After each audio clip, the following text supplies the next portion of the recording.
पिछली वीडियो में आपने सीखा था ना नी के नियम। अगर हिंदी में किसी क्रिया के अंत में ना नी ने शब्द आते हैं तो अंग्रेजी में उस क्रिया के पहले टू लगाया जाता है। जैसे जाना की अंग्रेजी बनेगी टू गो, क्योंकि जाना के अंत में ना लगा है तो अंग्रेजी में गो से पहले टू लगाया जाएगा।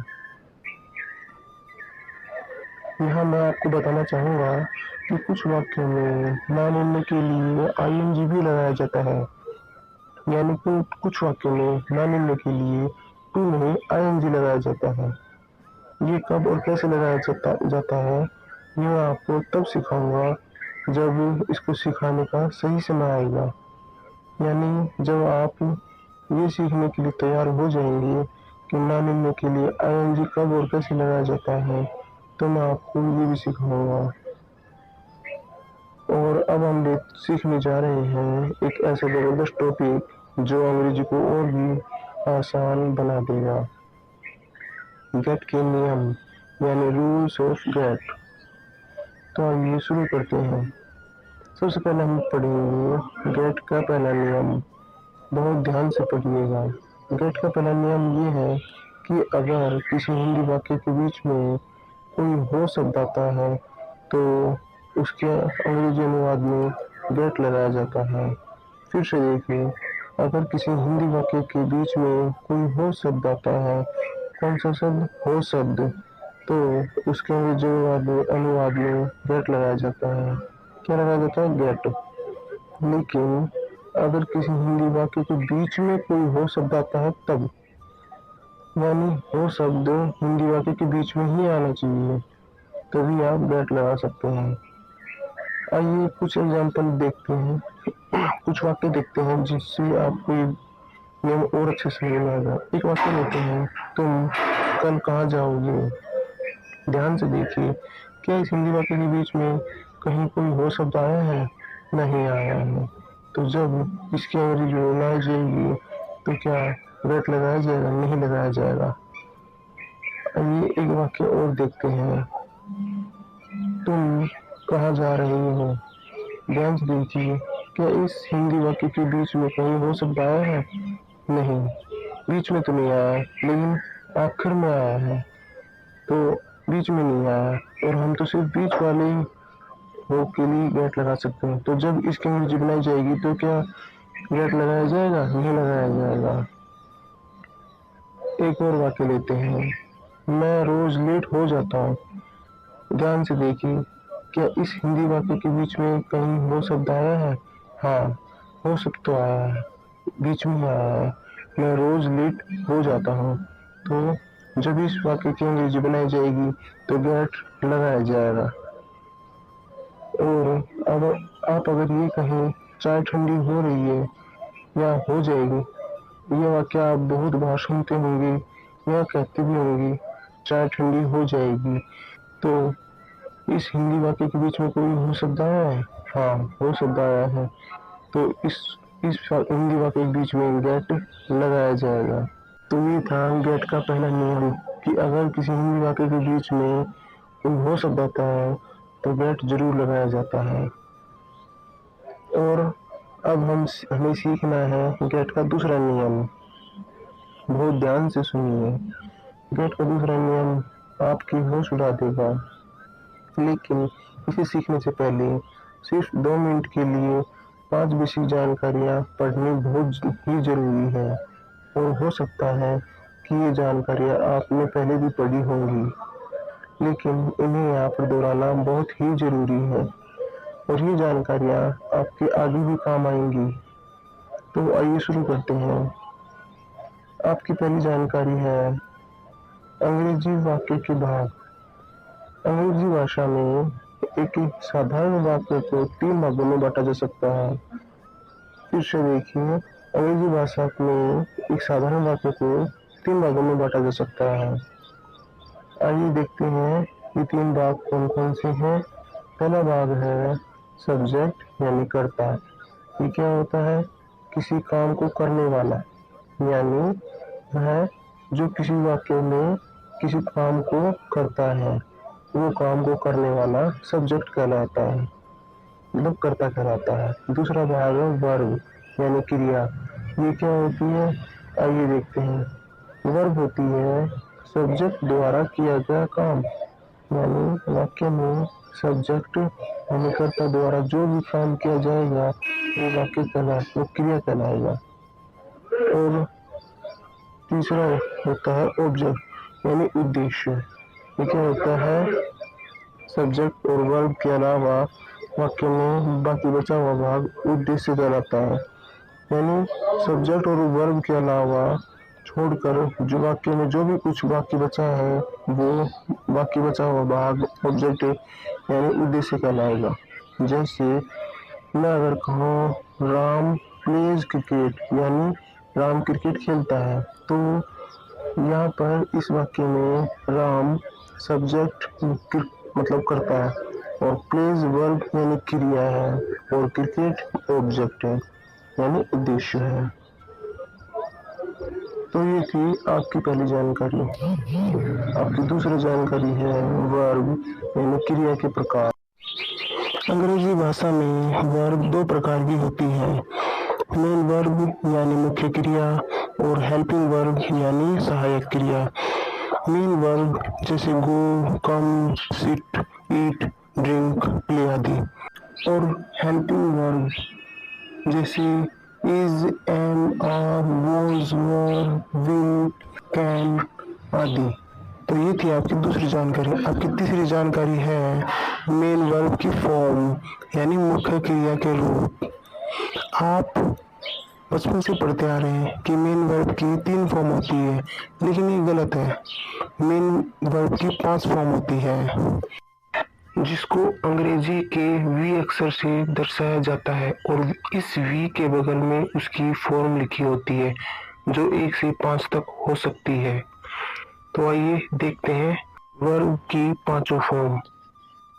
जैसे V1 मेन वर्ब की पहली फॉर्म, V2 यानी मेन वर्ब की दूसरी फॉर्म, V3 यानी मेन वर्ब की तीसरी फॉर्म, V4 यानी मेन वर्ब की चौथी फॉर्म और V5 जैसे यानी मेन वर्ब की 5वीं फॉर्म।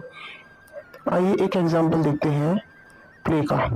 प्ले एक मेन वर्ब है जिसकी पहली फॉर्म होती है प्ले, दूसरी फॉर्म होती है प्लेड, तीसरी फॉर्म भी प्लेड ही होती है, चौथी फॉर्म में आप ध्यान दीजिएगा अंत में आईएनजी फॉर्म लगाई जाती है। तो प्ले की चौथी फॉर्म बनेगी प्लेइंग और 5वीं फॉर्म में आप ध्यान दीजिएगा पहले टू शब्द लगाया जाता है, तो प्ले की 5वीं फॉर्म बनेगी टू प्ले यानी खेलना।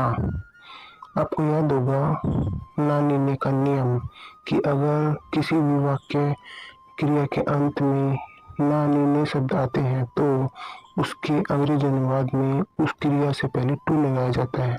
तो ध्यान से देखिए, प्ले के पहले टू लगाया गया जिसकी हिंदी बनी खेलना। तो खेलना को अंग्रेजी में क्या कहेंगे, खेलना को अंग्रेजी में कहेंगे टू प्ले।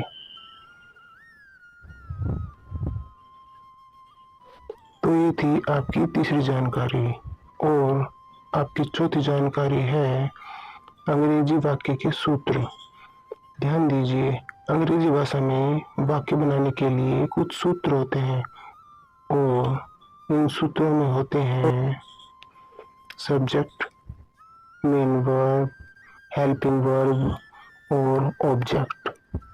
सब्जेक्ट को इन सूत्रों में एसयूबी से दर्शाया जाता है, मेन वर्ब को इन सूत्रों में वी से दर्शाया जाता है और ऑब्जेक्ट को इन सूत्रों में ओपीजी से दर्शाया जाता है। जैसे आइए एक सूत्र लेते हैं subject plus V1 plus object. ध्यान से देखिए, इस सूत्र में सबसे पहले सब्जेक्ट आया है, उसके बाद में V1 आया है मतलब मेन वर्ब की पहली फॉर्म है और फिर ऑब्जेक्ट आया है। एक और सूत्र लेते हैं subject plus is plus V1 plus object. ध्यान से देखिए, इस सूत्र में सब्जेक्ट से हुई है और लेकिन इसके बाद में एक हेल्पिंग वर्ब आई है, जबकि देखिए ध्यान से देखिए ऊपर वाले में कोई हेल्पिंग वर्ब नहीं है। तो subject plus is plus V4 आया है मेन वर्ब प्लस ऑब्जेक्ट। तो क्या बन गया, subject plus is plus V4 plus object. अंग्रेजी भाषा में वाक्य बनाने के लिए कुछ सूत्र होते हैं। तो ये थी आपकी चौथी जानकारी। और आपकी पांचवी यानी आखिरी जानकारी है गेट की 5 फॉर्म। हमने अभी गेट का पहला नियम सीखा था कि अगर किसी हिंदी वाक्य के बीच में कोई वो शब्द आता है तो जब उसकी अंग्रेजी बनाई जाती है तो गेट लगाया जाता है। और मैं अब आपको ये बताऊंगा कि गेट भी एक मेन वर्ब है। तो गेट की भी 5 फॉर्म्स बनेंगी। आइए देखते हैं गेट की पांचों फॉर्म। ध्यान से देखिए, गेट की पहली फॉर्म होती है गेट, दूसरी फॉर्म होती है गोट, तीसरी फॉर्म होती गोट और चौथी फॉर्म में ING लगाते हैं और पांचवी फॉर्म में टू गेट लगाया जाता है यानी होना। ध्यान से देखिए, टू गेट यानी होना। आपको पता है कि अगर हो शब्द आता है किसी वाक्य के बीच में तो गेट लगाया जाता है, लेकिन आपको ये भी पता है कि अगर नानी ने आता है अंत में तो टू लगाया जाता है। तो अगर होना शब्द की अंग्रेजी बनानी होगी तो ध्यान से देखिए, इसमें हो शब्द भी आया है और ना शब्द भी आया है। ना के लिए टू लगेगा और हो के लिए गेट लगेगा और होना शब्द की अंग्रेजी बनेगी टू गेट। तो ये जो होना है, ये जो टू गेट है, ये गेट की पांचवी फॉर्म है, क्योंकि पांचवी फॉर्म में ही तो टू लगाया जाता है। तो ये थी आपकी पांचों जानकारियां। और अब आप पूरी तरह से तैयार हैं गेट का दूसरा नियम सीखने के लिए, जो आपको ये सिखाएगा कि गेट को अंग्रेजी वाक्यों में कहाँ और कैसे लगाया जाता है। लेकिन इस नियम को पूरी तरह से समझने के लिए आपको ये वीडियो अंत तक देखना पड़ेगा। तो आइए शुरू करते हैं, सीखते हैं गेट का दूसरा नियम। गेट का दूसरा नियम ये है कि गेट को अंग्रेजी के वाक्य के सूत्र में मेन वर्ब यानी वी के स्थान पर लगाते हैं। गेट को कहाँ लगाते हैं? गेट को अंग्रेजी वाक्य के सूत्र में मेन वर्ब यानी वी के स्थान पर लगाते हैं। जैसे ये एक सूत्र है subject plus V1 plus object. तो इस सूत्र में मेन वर्ब कहाँ है? ये रही V1। और एक और सूत्र लेते हैं subject plus is plus V4 plus object. तो अब इस सूत्र में मेन वर्ब कहाँ है? ये रही V4 यानी मेन वर्ब की चौथी फॉर्म। तो गेट को अंग्रेजी वाक्य के सूत्र में मेन वर्ब यानी वी के स्थान पर लगाया जाता है। ये अंग्रेजी वाक्य के सूत्र हैं और ये मेन वर्ब्स हैं। तो गेट को हम कहाँ लगाएंगे? अंग्रेजी वाक्य के सूत्र में वी की जगह लगाएंगे, मेन वर्ब के जगह पर। और एक बात और ध्यान दीजिए, अंग्रेजी वाक्य के सूत्र में मेन वर्ब की जो भी फॉर्म होगी गेट की भी वही फॉर्म लगाएंगे। यानी ध्यान से देखिए, इन दोनों सूत्रों में ऊपर वाले में V1 है जैसे मेन वर्ब की पहली फॉर्म और दूसरे सूत्र में मेन वर्ब की चौथी फॉर्म। तो अंग्रेजी वाक्य के सूत्र में मेन वर्ब वी की जो भी फॉर्म होगी तो गेट की भी वही फॉर्म लगाएंगे। यानी आपको पता है गेट की 5 फॉर्म्स होती है। गेट की पहली फॉर्म्स होती है गेट, दूसरी होती है गोट, तीसरी फॉर्म भी गोट होती है, चौथी फॉर्म भी ING लगाया जाता है तो चौथी फॉर्म बन गई गेटिंग और पांचवी फॉर्म में टू लगाया जाता है तो पांचवी फॉर्म बन गई टू गेट। तो अंग्रेजी वाक्य के सूत्र में मेन वर्ब के जो भी फॉर्म होगी गेट की भी वही फॉर्म लगाएंगे। जैसे इस सूत्र में मेन वर्ब की पहली फॉर्म है तो गेट की पहली फॉर्म लगाएंगे और मेन वर्ब की चौथी फॉर्म है उसमें भी गेट की चौथी फॉर्म लगाएंगे। तो आइए हम गेट का पहले और दूसरा फॉर्म मतलब नियम को एक साथ काम में लेते हुए कुछ वाक्य बनाते हैं, जिससे ये दोनों नियम आपको और भी अच्छे से समझ में आएंगे। एक वाक्य लेते हैं, मैं रोज लेट हो जाता हूँ। ध्यान से देखिए, इस हिंदी वाक्य के बीच में एक हो शब्द आया है और गेट का पहला नियम क्या कहता है? गेट का पहला नियम ये कहता है कि अगर किसी हिंदी वाक्य के बीच में कोई हो शब्द आता है तो जब उसकी अंग्रेजी बनाई जाती है तो गेट लगाया जाता है। तो जब इस वाक्य की अंग्रेजी बनाई जाएगी तो गेट जरूर लगाया जाएगा। अब आइए इस हिंदी वाक्य की अंग्रेजी बनाते हैं। एक सूत्र लेते हैं, subject plus V1 plus object, और अब हम इस सूत्र के अनुसार इस हिंदी वाक्य की अंग्रेजी बनाएंगे। आपको अभी ये सोचने की जरूरत नहीं है कि ये सूत्र कहाँ से आया और कैसे लगाया और कैसे बनाया गया, ये मैं आपको बाद में सिखाऊंगा। अभी तो सिर्फ गेट के नियमों पर ध्यान दीजिए। मैं रोज लेट हो जाता हूँ, हो शब्द लगा है तो गेट को जरूर लगाया जाएगा जब इसकी अंग्रेजी बनाई जाएगी। और गेट को कहाँ लगाया जाता है ये आपको बताता है गेट का दूसरा नियम। गेट का दूसरा नियम आपको ये बताता है कि गेट को हमेशा अंग्रेजी वाक्य के सूत्र में मेन वर्ब यानी वी के स्थान पर लगाया जाता है। और सूत्र में मेन वर्ब की यानी अंग्रेजी वाक्य के सूत्र में मेन वर्ब की जो फॉर्म होगी गेट की भी वही फॉर्म होगी। तो इस सूत्र में मेन वर्ब की पहली फॉर्म है तो गेट की भी पहली फॉर्म लगाई जाएगी। गेट की पहली फॉर्म क्या है? गेट। अब आइए वाक्य बनाते हैं। मैं रोज लेट हो जाता हूँ, इसको इस सूत्र के अनुसार अंग्रेजी में बदलते हैं। मैं रोज लेट हो जाता हूँ, मैं यानी आई, गेट को लगाना है मेन वर्ब के स्थान पर और पहली फॉर्म लगानी है क्योंकि सूत्र में पहली फॉर्म है। तो पहली है गेट। मैं रोज क्या हो सकता हूँ? लेट। तो रोज यानी डेली। मैं रोज लेट हो जाता हूँ, आई गेट लेट डेली। तो आइए एक सेंटेंस और बनाते हैं। वह उदास हो गया, हो शब्द लगाए तो गेट लगेगा। तो गेट को कहाँ लगाएंगे? मेन वर्ब के स्थान पर। तो यहाँ पर मेन वर्ब की दूसरी फॉर्म है तो गेट की भी दूसरी फॉर्म लगाएंगे। तो गेट की दूसरी फॉर्म क्या होगी? गोट। वह आज उदास हो गया तो वह माने ही। गेट की दूसरी फॉर्म गोट। उदास को अंग्रेजी में क्या कहते हैं? अपसेट। और आज यानी टुडे। तो ही गोट अपसेट टुडे। वह आज उदास हो गया, ही गोट अपसेट टुडे। आइए एक वाक्य और लेते हैं। मैं ठीक हो चुका हूँ, हो शब्द लगाए बीच में गेट जरूर लगेगा। सूत्र है subject plus have plus V3 plus object. तो अब इस सूत्र के अनुसार इस हिंदी वाक्य की अंग्रेजी बनाते हैं। हो शब्द लगाए तो गेट लगाएंगे। गेट को कहाँ लगाएंगे? मेन वर्ब के स्थान पर। यहाँ पर तीसरी फॉर्म है तो गेट की तीसरी फॉर्म लगेगी गोट।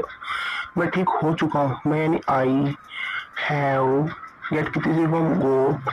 और ठीक की लगे अंग्रेजी क्या है? वेल। तो क्या बनेगा?